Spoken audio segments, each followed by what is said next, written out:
September నెల 2026 సంవత్సరంలో మాస ఫలితాలు ద్వాదశ రాశుల వారికి ఎలా ఉన్నాయో తెలుసుకునే ప్రయత్నం చేద్దాము. ముందుగా ఈ శ్రావణ మాసం ఈ సెప్టెంబర్ మాసంలో వచ్చేటటువంటి ముఖ్యమైన పండుగల గురించి మనం ప్రస్తావిస్తూ ఉన్నాము. ఇప్పుడు కూడా వాటి గురించి ఏ ఏ పండుగలు రాబోతున్నాయి అనేది తెలుసుకుందాము. వాటి యొక్క ప్రాముఖ్యత తరువాత ఎపిసోడుల్లో మనం ఆధ్యాత్మిక విషయాల్లో మనం చెప్పుకోవడం జరుగుతుంది. తప్పకుండా చెప్పుకుందాము. ఎందుకంటే పండగలు చేసుకుంటున్నాము, ఏదో అల్లుడు పిలుస్తున్నాము, ఇట్లా చేస్తున్నాము, కరెక్టే. అసలు ఆ పండగ ఏంటి, దాని ప్రాముఖ్యత ఏంటి అనేటటువంటి తెలుసుకోవాల్సిన ఆవశ్యకత ఒక హిందువుగా తినడం మాత్రం మర్చిపోకుండా చేసుకుంటున్నాం. దానికి ఏమేం పిండి వంటలు చేసుకోవాలని చెప్పారో అవన్నీ చేసుకుంటున్నాం, కమ్మగా తింటున్నాము, ఓకే, దాని గురించి ఏం కాదు. అయితే ఆ పండగ ఎందుకు చేసుకుంటున్నాం అనేది తెలియకుండా పండగలు అనేవి పిండి వంటలు చేసుకు తినటానికి కాదు, ఆ పండగ యొక్క ప్రాముఖ్యత తెలుసుకోవడం కోసం మనం ఖచ్చితంగా వీడియోలు చేసుకుందాం. రైట్, ఇప్పుడు మీకు 3వ తారీఖు సెప్టెంబర్ శ్రీకృష్ణాష్టమి, అంటే శ్రీకృష్ణుడు పుట్టినటువంటి పర్వదినం. అలాగే 9వ తారీఖు మాస శివరాత్రి, అంటే ఈశ్వరుడికి అభిషేకం మనం ప్రతి నెలలోనూ చేసేటటువంటిది. ఓకే, ఒక రకంగా చెప్పాలి అంటే మహాశివరాత్రితో సమానమైనటువంటిది, దగ్గరగా సమానమైనటువంటిది. అటువంటి మాస శివరాత్రి ప్రతి నెలలో వస్తుంది, అది 9వ తారీఖు. ఇకపోతే సంవత్సరానికి ఒకసారి వచ్చి అఖిల మొత్తం భారతదేశం అంతా మాత్రమే కాకుండా అనేక దేశాలలో కూడా హిందువులు ఉన్నటువంటి దేశాల్లో చేసుకుంటున్నటువంటి మహా పవిత్రమైన పండగ వినాయక చవితి, అది 14వ తారీఖు సెప్టెంబరు. అలాగే దాని మరుసటి రోజే ఋషి పంచమి. ఈ ఋషి పంచమి అనేటటువంటిది మనం అందరూ దాన్ని అసలు ఇంచుమించుగా ఎవరు జరుపుకోవట్లేదు, కానీ దానికి ఉన్నటువంటి ఇంపార్టెన్స్, దానికి ఉన్నటువంటి ప్రాముఖ్యత గురించి కూడా మనం నెక్స్ట్ ఎపిసోడ్లో చేసుకుందాం. అది ఆధ్యాత్మిక విషయాల్లో చేసుకుందాం. అలాగే 27వ తారీఖు నుంచి మహాలయ పక్షాలు, ఇది కూడా సంవత్సరంలో ఒక్క 15 రోజులు మాత్రం వస్తుంది. అంటే చనిపోయినటువంటి మన వంశంలో మన రక్త సంబంధీకులు అనాది కాలం నుంచి వస్తున్నటువంటి మన దేవతలు ఎవరైతే ఉన్నారో వారి అందరికీ కూడా ఒక శాశ్వత పుణ్యలోకాలు ఉండాలి అనేటటువంటి ఉద్దేశంతో మనం వాళ్ళకి ఈ మహాలయ పక్షం అనేటటువంటిది జరుపుతూ ఉంటాము. నిజానికి నేనే ఉన్నానండి, నేను మా తల్లిగారికి మా తండ్రి గారికి నా భార్యకి మాత్రమే నేను పెట్టడానికి అర్హుణ్ణి అవుతాను. మిగతా మా అన్నలకు చేసుకోవడానికి, మా మేనమామలు, మా మేనత్తలు, అలాగే మా అమ్మ తరఫు వాళ్ళు, వీళ్ళెవ్వరికీ చేయడానికి నాకు అర్హత లేదు. కానీ వాళ్ళ పిల్లలు చేసుకుంటారు. కానీ ఇటువంటి మహాలయ పక్షాల్లోనూ పుష్కరాలలోనూ కొన్ని పవిత్ర క్షేత్రాల్లోనూ వీళ్ళందరికీ పెట్టేటటువంటి సాంప్రదాయం మన హిందూ సాంప్రదాయంలో చెప్పబడింది. కాబట్టి అటువంటి మన పెద్దలందరికీ కూడా అందరినీ తలుచుకునే ఒక్క కృతజ్ఞత తెలియపరుచుకునేటటువంటి అవకాశం ఈ మహాలయ పక్షాల్లో మనకి వస్తుంది. ఇవన్నీ కూడా సెప్టెంబర్ నెలలో వచ్చేటటువంటి ఇంపార్టెంట్ పండుగలు. వీటి గురించి మనం సెపరేట్గా తప్పకుండా మనం వీటిలో చెప్పుకుందాం. ఇదివరకు చెప్పేసినవి ఉన్నాయి. వినాయక చవితి ఉంది, 3-4 సంవత్సరాలు చెబుతూనే ఉన్నాం. అటువంటి దాన్ని వదిలిపెడదాం. ఎప్పుడు మనం టచ్ చేయనటువంటివి, ఎప్పుడు ముట్టుకోనటువంటివి, ఎప్పుడు చెప్పనటువంటివి ఏవైతే ఉన్నాయో ఆ విషయాలను మనం తప్పకుండా ప్రస్తావిద్దాం. ఆ విషయాలు మీరు తెలుసుకుని తీరాలి. మన పండగ పిండి వంటలు చేసుకుని తినడానికి, డప్పులు కొట్టేసి వాటి ముందు ఎగరడానికి కాదు. పండగ దేనికి వచ్చింది, దాని ప్రాముఖ్యత ఏంటనేది తెలుసుకోవాల్సిన బాధ్యత ప్రతి హిందూ మీద ఉంది. ఓకే, ఇప్పుడు వృషభ రాశి వారికి సెప్టెంబర్ నెల 2026 సంవత్సరంలో మాస ఫలితాలు ఏ విధంగా ఉంటాయో సశాస్త్రీయంగా తెలుసుకునే ప్రయత్నం చేద్దాము. ఈ వృషభ రాశి వారికి ద్వితీయ స్థానంలో కుజుడు 18 రోజులు, తృతీయ స్థానంలో 12 రోజులు సంచారం చేస్తూ ఉన్నాడు. ద్వితీయ స్థానంలో 18 రోజులు ధనానికి ఇబ్బంది, మాటలో కఠినత్వం పెరగటం, నేత్ర సంబంధమైన వ్యాధులు ఉన్నట్టయితే కొంచెం ఎక్కువ అయ్యేటువంటి అవకాశము, ఇవన్నీ కూడా ఏర్పడుతూ ఉంటాయి. ఇక 12 రోజులు మాత్రం తృతీయ స్థానం అయినటువంటి కర్కాటకంలో సంచారం చేస్తున్నాడు. ఈ తృతీయ స్థానంలో ఉన్నప్పుడు అందరి యొక్క సహాయ సహకారాలు ఏ విషయంలోనైనా సరే అలా మనస వాచ కర్మణ మీకు అనుకూలమైనటువంటి పరిస్థితులే ఏర్పడుతూ ఉంటాయి. ఈ కుజుని యొక్క 12 రోజులు, 18 రోజులు మాత్రం అనుకూలత లేదు. ఇకపోతే తృతీయ స్థానంలో గురువు యొక్క సంచారం కూడా జరుగుతున్నది. ఈ తృతీయ స్థానం అయినటువంటి ఈ కర్కాటకంలో గురువు ఎంత ఉచ్చస్థానం అయినప్పటికీ కూడా గోచార రీత్యా తృతీయ స్థానంలో వియోగించజాలడు. ఇక్కడ కుజుడు మీకు అందరి యొక్క సహాయ సహకారాలు అందిస్తుంటే ఎవరి యొక్క సహాయ సహకారాలు మీకు అందకుండా చేస్తూ ఉంటాడు ఈ గురువు. ఈ తృతీయ స్థానంలో.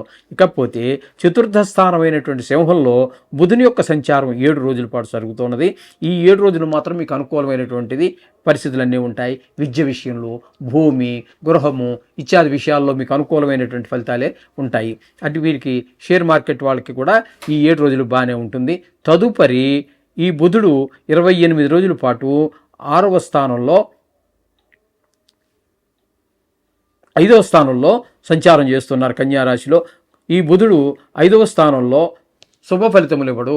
చెడు ప్రభావాలనే సంతానం మీద, ముఖ్యంగా చదువు, విద్య, చెడు స్నేహాలు వాటి మీద చూపిస్తూ ఉంటాడు. అలాగే ఈ రవి యొక్క సంచారం తీసుకున్నట్టయితే రవి 4వ స్థానంలో 17 రోజుల పాటు సంచారం చేస్తున్నారు. ఇక్కడ విద్య, భూమి, గృహము ఇత్యాది విషయాల్లో ఆయన కూడా అనుకూలమైన ఫలితాలు ఇవ్వరు. ఇక్కడే రవి 17 తర్వాత 18 నుంచి 5వ స్థానంలో ఇక్కడ సంతానం మీద ప్రభావాలు చూపిస్తున్నారు.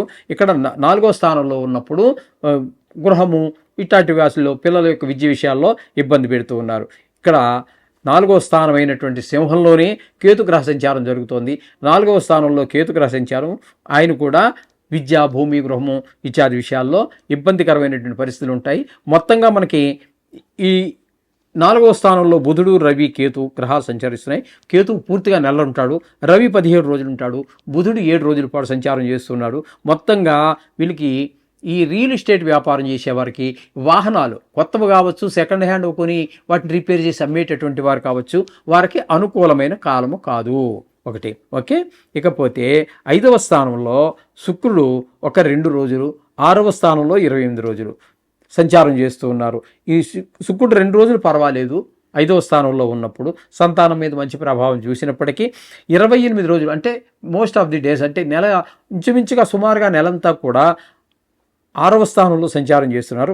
6వ స్థానంలో మాత్రము అనుకూలమైన ఫలితములను ఇవ్వజాలరు.